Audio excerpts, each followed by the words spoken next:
بسم اللہ الرحمن الرحیم۔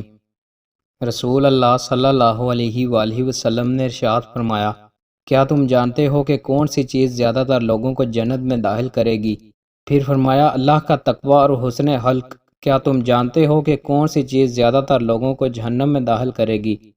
پھر فرمایا، دو چیزیں، منہ اور شرمگاہ۔ رسول اللہ صلی اللہ علیہ وآلہ وسلم نے ارشاد فرمایا، روئے زمین پر جو نفس آج موجود ہے 100 سال گزرنے کے بعد وہ زندہ نہیں ہوگا۔ رسول اللہ صلی اللہ علیہ وآلہ وسلم نے ارشاد فرمایا، اپنے باپ دادا اور اپنی ماؤں کی قسمیں مت اٹھاؤ، اور نہ ہی اپنے بتوں کی، اور اللہ کی قسم بھی صرف اس صورت میں اٹھاؤ جب تم سچے ہو۔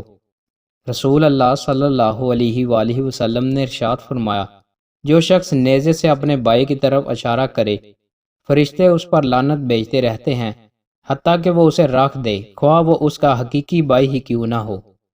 رسول اللہ صلی اللہ علیہ وآلہ وسلم نے ارشاد فرمایا، جو شخص یہاں حاضر ہے اسے چاہیے کہ وہ غیر موجود لوگوں تک یہ بات پہنچائے، کیونکہ ایسا ممکن ہے کہ یہاں موجود شخص کسی ایسے شخص تک بات پہنچا دے جو اس سے زیادہ علم کی بات کو یاد رکھنے والا ہو۔